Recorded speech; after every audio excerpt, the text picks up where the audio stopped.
¿Cómo están? Mucho gusto de saludarlas, mucho gusto de saludarlos. Bienvenidas, bienvenidos a esta nueva edición de Diálogos desde las Humanidades, de Humanidades TV de nuestra Facultad de Filosofía y Humanidades de la Universidad de Chile. Estamos, como usted sabe, a través del canal de la Universidad de Chile, también vamos a estar a través de la radio de la Universidad de Chile y, por supuesto, de todas las plataformas de nuestra facultad. Estamos en este ciclo, usted ya conoce los ciclos anteriores, y en esta oportunidad estamos enfrentando el desafío de la inteligencia artificial, un tema que es de conversación general, que donde uno va, se topa con esto. Oye, me metí al chat, debo disculparme desde ya, yo soy un poquito ignorante en todas estas materias, en general de la tecnología, pero tenemos a alguien que nos va a ayudar a entender muchas de las cosas fundamentales que vamos a conversar hoy día. Estamos con Sandra Mesa, que es doctora en Ciencias de la Educación de la Universidad de Estrasburgo, pero es magíster en Teoría Literaria, profesora de castellano, por supuesto, y académica de nuestro Departamento de Estudios Pedagógicos, DEP, y dedicada a estos temas, la semiótica en la web, etc. Sandra, un gusto y un privilegio poder compartir este tiempo contigo. 1.000.000 de gracias. El gusto es mío, Felipe, y bueno, un saludo a los profesores. Sandra, a ver, cuando hablamos, ¿de qué estamos hablando cuando hablamos de esto de la inteligencia artificial? ¿En qué ámbito estamos parados? ¿Qué es lo que deberíamos intentar entender? Bueno, la verdad es que para llegar a esa pregunta es necesario darse cuenta de todo lo que se ha caminado antes. No voy a hacer en este momento, me imagino que más adelante tendremos oportunidad de recorrer el camino que nos ha traído a esta pregunta y a esta idea, a este concepto relativamente nuevo, porque ya efectivamente tiene unos 4 o 5 años y no es nuevo. No, no es nuevito. No, como ahora que la velocidad que corren las cosas, la verdad es demasiado fuerte. Entonces, para contestar a tu pregunta, para mí la inteligencia artificial es realmente lo que se puede pensar como un modelo. Un modelo, o dentro del área en la que yo trabajo, que es teoría de la actividad, es un sistema.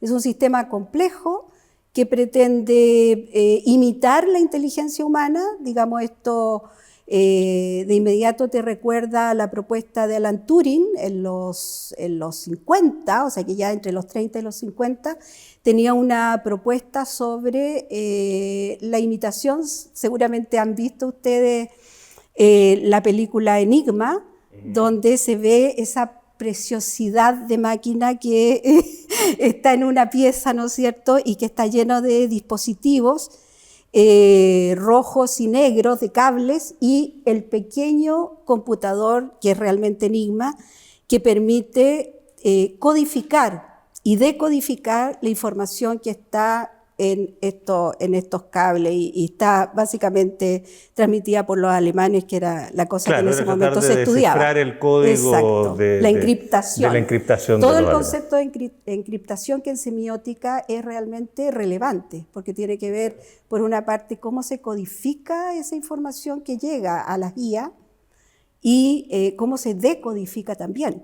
Y una cosa para nosotros, en mi caso particular como profesora, cómo nosotros como profesores somos capaces de plantearnos este nuevo lenguaje, visto así, como un nuevo lenguaje que invade, y que no solo por su actualidad, sino que por su relevancia y la rapidez a la que tú aludes, nos genera un desafío gigante.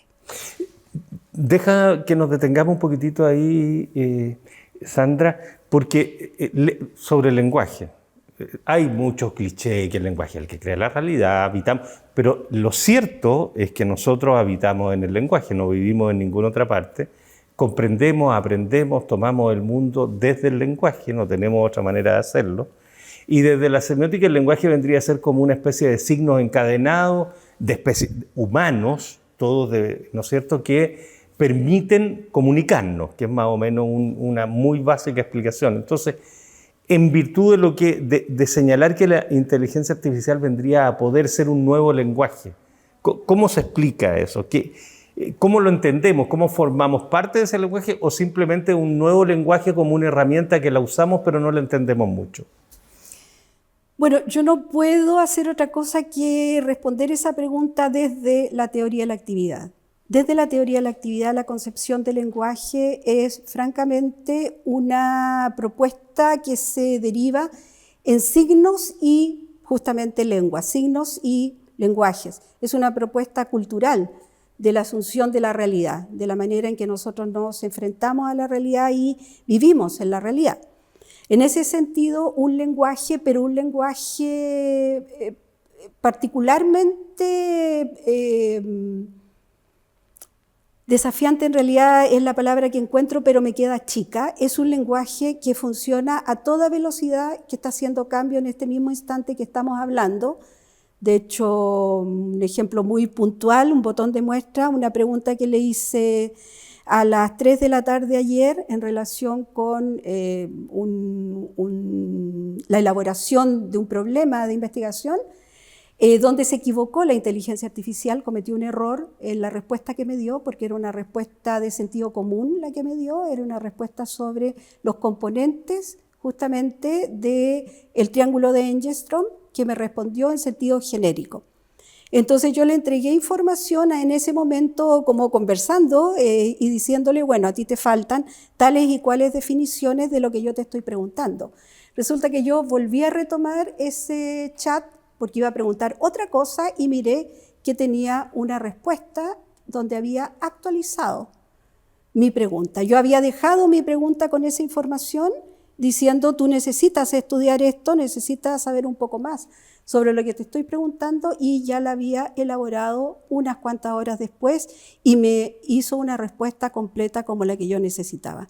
Entonces, en ese sentido, la idea de este primer triángulo que nosotros denominamos en el área de educación el triángulo de Vygotsky, el triángulo que te dice que en desarrollo humano y en aprendizaje en particular, tú relacionas un sujeto con un objeto mediado por una cultura, que sería ese lenguaje y esos signos semióticos, hoy día tiene una expresión, ya desde Engerstrom, ¿no?, y de Annalisa Zanino, ya 2021, 2022, 2023, una propuesta que hizo surgir otras dimensiones del problema que complementan la idea de semiótica del lenguaje. Entonces, es efectivamente un lenguaje, pero es un lenguaje terrible, es un lenguaje que funciona de una manera generativa, en el sentido que aprende de sí mismo, se rearticula con los nuevos datos que recibe, que son en este minuto contados por billones de datos. No de datos, me corrijo, de parámetros, billones de parámetros que implican el reconocimiento, ¿no es cierto?, de esos datos de unas formas específicas, y lo que hace que sea siempre más precisa la respuesta que te va a dar, que es cada vez más precisa la respuesta. Sandra, ¿y qué es lo que haría la diferencia entre voy a usar palabras que seguramente no corresponden a la tecnología, pero un gigantesco repositorio de datos que tiene la capacidad además de elaborar, entrecruzarlo, al cual uno acude y pide esa data con una inteligencia artificial?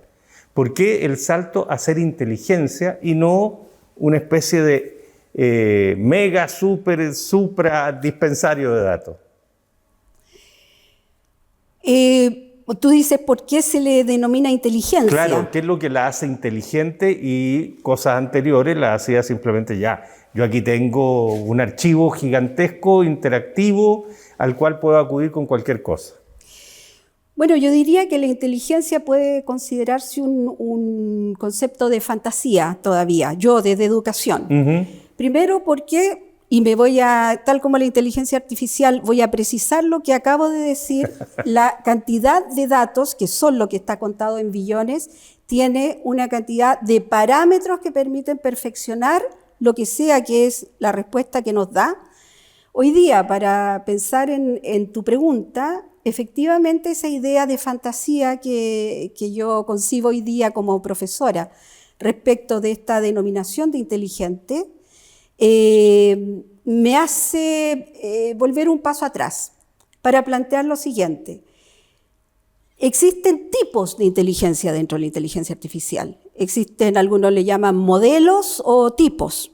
Y esto tiene, bueno, una conceptualización que no es muy elaborada, que es de una inteligencia supervisada, es decir, que responde por etiquetas, es decir, en un algoritmo yo le pido esto y me hace esto, justamente lo que le pido. Es un nivel de inteligencia a la que corresponde ChatGPT, por ejemplo. Corresponde a esa inteligencia, a pesar que a uno le parezca impresionante, porque uno considera el ChatGPT una cosa inmensa, o Gemini, o Claude, ¿no es cierto? Sin embargo, responde a esa primera inteligencia porque tú le entregas, tienes una entrada, una pregunta, la inteligencia la preprocesa, la entrena y te saca una inferencia que sería lo que tú recibes como respuesta. Esa es una dimensión de las inteligencias artificiales. Hay una otra dimensión que se ocupa mucho más en el mercado y que hemos sido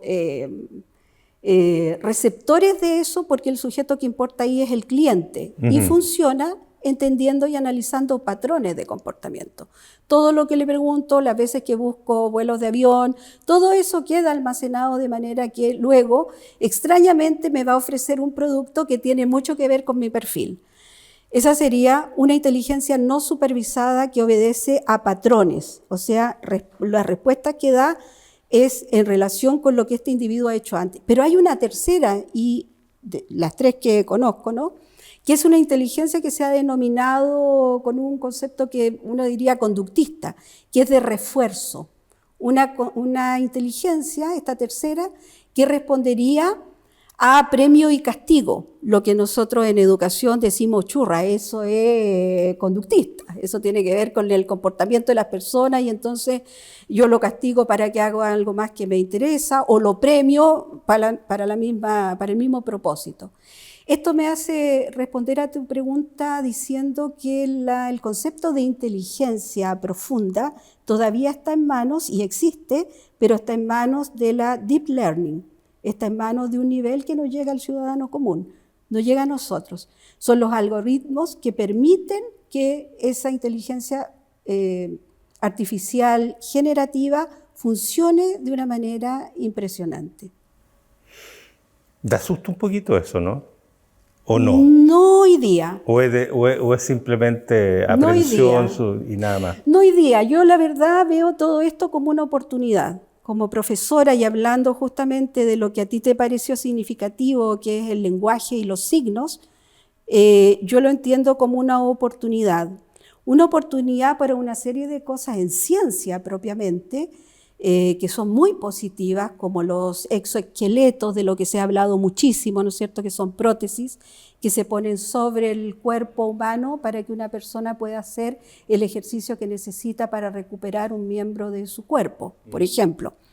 Los exoesqueletos que fueron creados por una mujer española, entiendo. Y me disculpo y no recuerdo su nombre, no quiero equivocarme de quién es la persona, pero lo tengo en mis notas aquí, de lo cual pretendo escribir alguna cosilla. Todo lo que tiene que ver con la ayuda, no sé, tipo airbag, tipo ayuda en el análisis de datos para la sustentabilidad, la ayuda que tiene que ver con la agricultura y la minería, que hace rato ya están trabajando con robots que aligeran la carga para los seres humanos que trabajan ahí, que hace las tareas rutinarias y que también para un profesor podría llegar a hacer eso. Vamos a tu tarea de profesora y de formadora de profesores. Sí. Entonces, llamémosle tecnología por llamarla de alguna manera, que nos desafía, como es la idea de este ciclo, te ofrece, intuyo de lo que tú me dices, una oportunidad en el ámbito de la educación que se te ve con entusiasmo, no con temor, sino que la ves como algo que puede abrir otras dimensiones, que puede generar de la educación algo más fresco, más renovado. ¿Por qué no por favor, cuéntanos un poco cuál es tu visión en ese sentido y cómo lo has ido incorporando en tu tarea de formar a los futuros maestros. Bueno, cuando conversamos antes de la entrevista, ¿Sí? Yo te decía que yo tengo 30 horas de vuelo en relación con lo que te autorizan en Chile, ¿no es cierto?, que serían 1.500. Por lo tanto, mi respuesta va a ser bastante rudimentaria. Efectivamente, yo lo veo como una oportunidad porque para mí el hecho de que una inteligencia artificial pueda realizar tareas rutinarias que los profesores hoy día realizan y que les ocupa un tiempo enorme, en lo que realmente uno como profesor, los que tenemos como cuerpo de profesor, te interesa, que es el acompañamiento humano real. O sea, estar con las personas, entender a las personas, escuchar a las personas, trabajar con las personas sobre los proyectos que son personales, los proyectos que son de ellos, que son auténticos en ese sentido. Y que efectivamente toda esa tarea de gestión y rutinaria, como poner notas, como corregir, como hacer selecciones de lo más interesante de acuerdo al perfil, del proceso de aprendizaje o de desarrollo de un individuo, de autonomía, me parece maravilloso, en términos solo del profesorado, porque ese tiempo ahorrado, y que es considerable, vas a poder ocuparlo justamente en lo que a nosotros los profes nos interesa, que es el acompañamiento de personas, de manera de saber qué es lo que tú quieres que sea mi labor dentro de tu mejora, aprovechamiento, oportunidad, expectativa de vida. Y estoy pensando en este minuto quizás más en el mundo de la docencia universitaria, pero todos hemos en algún minuto hecho clase. Yo hace un tiempito que ya dejé de hacerlo, pero el reclamo de colegas y en este puedo decir, oye, este cuento de la inteligencia, detectar si tú haces un trabajo, quién lo hizo, cuánto efectivamente hay de elaboración del alumno, cuánto he tomado directamente de este chat GPT, que te lo hace, que por lo que yo he visto hacer, tú le dices, no, ponle un poco más de emoción, no pon un lenguaje más épico y cambia este aparato y puede hacerlo de distintas maneras. Eso, ¿en qué medida afecta o en qué medida simplemente hay que aceptar que es así y buscar otros caminos para dejar que eso ya es una vía de tareas que van a estar hechas de esa forma, pero encontrar otros elementos para ocupar ese tiempo, digamos, o para enfatizar otras cosas? Bueno, unos minutitos antes, cuando llegué, yo hablaba con Álvaro González justamente de ese tema. Este miedo al plagio y este miedo a la copia, ¿no es cierto?, que resulta una cosa un poco, no sé, que puede ser un poco añeja en el sentido de que la ética es fundamental en la formación de ciudadanos, claramente, pero resulta que ahí hay algo que hace falta cuestionarse como profesor, tú dices, en el rol de académico o de profesor, la verdad, en cualquier nivel, o incluso de cualquier profesional, y que es lo que yo me propongo hoy día como desafío. Esta mañana yo te pedí empezar un poco más tarde justamente porque tenía una reunión con mi par, la colega que va a hacer el curso de proceso psicológico del aprendizaje en par a mí en la carrera de pedagogía en educación media en matemáticas y física, que es Priscila Cabrera, ella es psicóloga. Entonces, para mí resulta un tremendo desafío hablar con ella, primero, porque sus lógicas y su formación son muy distintas de las mías, como profesora de castellano, como tú dices, de la Universidad Técnica del Estado, que es algo que valoro Hoy USACH. Inmensamente, hoy USACH, y que me permite decir que ante esa lógica del desafío que se impone, ¿no es cierto?, frente a la idea de plagio, lo que tengo que hacer, yo hablo por mí, es transformar mi clase de procesos psicológicos del aprendizaje o mi clase de investigación en educación u otras, y con eso seguramente no va a haber ocasión a que ocurran estas conductas antiéticas, porque finalmente somos nosotros mismos los que empujamos a tener conductas por la desesperación, por la angustia, por la falta de tiempo, por el agobio que puede estar viviendo un estudiante. Hay una cuestión post-pandemia que yo creo que nos azotó y nos tiene que hacer pensar a todos, y que es esta sobrevivencia que nosotros contamos hoy día, que podemos contar.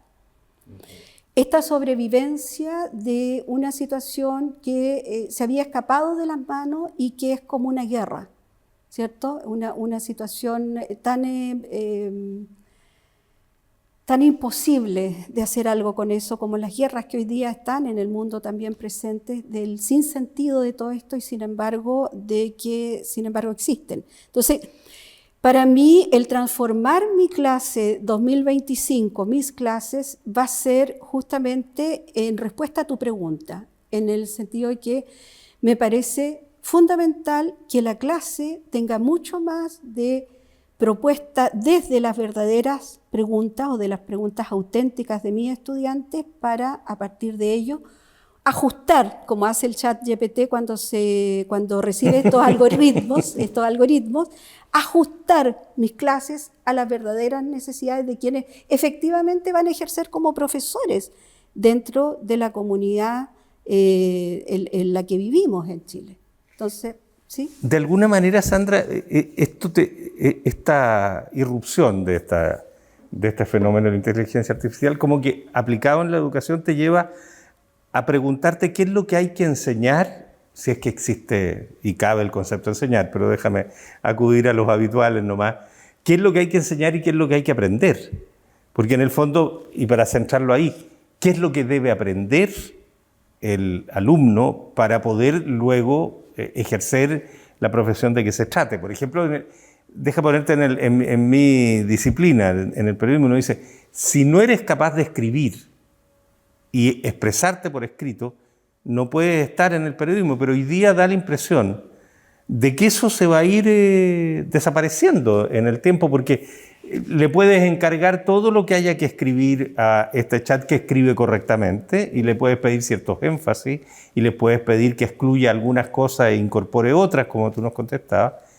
Y en otros medios, como las redes sociales y plataformas que hoy día se usan también, se escribe de una manera completamente distinta, son signos de es otra semiótica, por decirlo de alguna forma. Entonces, ¿qué es lo que hay que aprender hoy día? ¿Cuáles son las claves de lo que realmente importa? Porque a mí me da la impresión de que en parte de este desafío es que te cambian las claves de lo que tienes que hacer. Sí, yo diría que pone énfasis, más bien pone pesos, como diría un informático, pesos específicos en ciertas cosas que a lo mejor nos sorprenden. En Chile, el año 2021, ¿cierto? Como marco, se hace un informe de política sobre inteligencia artificial en 2021. Pensemos que ChatGPT se liberó en el 2020, en circunstancias que 2 años antes ya estaba acumulando datos para poder salir a la luz con justamente lo que causó, ¿no es cierto?, con este revuelo, más que revuelo. Hoy día está pasando lo mismo con la versión 5 de ChatGPT, que va a incorporar videos, análisis de video. Esta madrugada la bolsa bajó, estábamos conversando antes, sufrió una bajada de las, ¿cómo se llama? Las acciones. Los índices, las acciones en tecnología, justamente estadounidense, porque el 22 de enero, recién pasado, surge un paper chino que plantea una inteligencia artificial china, ¿cierto?, que no lo teníamos en vista, y que se llama DeepSeek, que le hace competencia a Deep Learning, ¿no es cierto? Que es la parte que no conocemos de toda esta historia. Exacto, la que no conocemos, la de los algoritmos, justamente. Es una batalla de poder finalmente eso, ¿no? O sea, siempre es. O sea, si hay algo permanente en el ser humano, en nuestras civilizaciones, es la economía. Es la economía lo que mueve el mundo, ¿cierto? Es eso lo que hace, lamentablemente, que nosotros en Chile vivamos en un sistema neoliberal exacerbado, el más neoliberal de Latinoamérica, y que cosas como las emociones, como las relaciones humanas, como la comunicación sean sorpresa a veces. Entonces, no respondo, yo sé, no respondo a tu pregunta. Si quieres me la haces de otra manera para poder acercarme a realmente lo que podría ser interesante para ti, porque ¿Qué es lo que debemos enseñar hoy día? No sé, yo recurriría a mis profes, yo recurriría, no sé, a Grino Rojo, que me planteaba, ¿no es cierto?, que si no miramos Latinoamérica y no nos planteamos el desarrollo desde las concepciones trascendentes de cultura, desde las concepciones territoriales, significativas y sociales. Si no pienso en Zulema Serrano, profesora, en Patricia Soto, en Víctor Molina, que son fundadores del Departamento de Estudios Pedagógicos donde yo trabajo, donde se habla justamente de esta idea del centro en el aprendizaje. Pero tú me dices, ¿qué aprendizaje? Yo digo, el aprendizaje es fundamental hoy día y lo que revelan los sujetos después de este informe 2021 sobre inteligencia artificial que saca el Mineduc. Se hace una encuesta el año 2003 sobre uno de los 3 ejes de ese informe, que es el de gobernanza. La respuesta sería, si queremos una respuesta, lo que los individuos dicen, lo que respondieron a eso, a esa encuesta, que son 600 y tantas personas, mayoritariamente hombres, bueno, todo lo que te puedas imaginar, es plantearse la protección de datos, plantearse el acompañamiento y el empoderamiento, no lo dice con esa palabra, por cierto, de los ciudadanos en la medida que sigue siendo el resumen de lo que sería necesario aprender, lo que decía Víctor Molina en un momento, y que es lo que hay que aprender finalmente es una ética ciudadana, una ética del compartir, de vivir juntos, del aprovechamiento y de la repartición de los recursos. Mientras eso no sea real, y veo difícil, en eso no soy optimista, la repartición de recursos y la equidad en un sistema neoliberal hegemónico como en el que nosotros vivimos, estas van a seguir siendo excepciones por un rato largo. Y una última pregunta desde el pesimismo, te la hago en un par de minutitos nomás, Sandra, que es lo que nos va quedando, y es esta perspectiva que tú nos das ahora de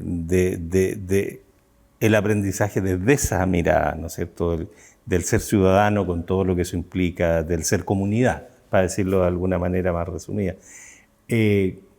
¿No se ve un poco amenazada por la acumulación de poder que puede significar quienes manejan los grandes algoritmos, finalmente, y en esta disputa china-gringa que está dada en todas partes, digamos? Bueno, yo no lo vería como algo novedoso. No. Lo vería como lo que ha existido todas nuestras vidas, la tuya y la mía, y lo que probablemente se va a intensificar. Por esa razón es muy relevante todo lo que tengamos que decir los humanistas, las personas que trabajamos en las ciencias sociales, todo lo que tengamos que decir para poder no enseñar emociones a la inteligencia artificial, porque eso sería en este momento imposible. Quizás sí, en unos años más. Acabo de ver el Blade Runner 2049, no sé si lo viste, no. Donde se habla de instalar recuerdos en las mentes de personajes, ¿no es cierto?, que hacen sentir una duda sobre su deseo de ser humano y su susto de no serlo, que es una generación de robots, ¿no es cierto?, réplicas, creo que se llaman, no me acuerdo si ese es el nombre, algo así, o replicantes, algo así es la traducción que se hace ahí en Blade Runner 2049. Entonces, más que susto o miedo o pesimismo al respecto, yo aludiría a la acción en el tiempo que nos quede de vida, una acción comprometida, colectiva, activista, sobre lo que son efectivamente los derechos humanos, en educación y en todas partes. Sandra Mesa, te queremos agradecer, Sandra, este tiempo. En estas conversaciones más bien buscamos, no sé si contestarnos preguntas, abrirnos a posibilidades de nuevas preguntas, y vaya que nos has dejado con otras inquietudes en la cabeza. Así que, como siempre, un gusto compartir este tiempo con todas las personas que nos están observando. Así que 1.000.000 de gracias. Somos nosotros, digo, los profesores que agradecemos, y en particular los profesores del Departamento de Estudios Pedagógicos. Y a ustedes, por supuesto, muchas gracias por acompañarnos y ya nos reencontramos en otra edición de este ciclo sobre los desafíos de la inteligencia artificial aquí en Humanidades TV, en Diálogos desde las Humanidades de la Facultad de Filosofía y Humanidades de nuestra Universidad de Chile. Muchas gracias.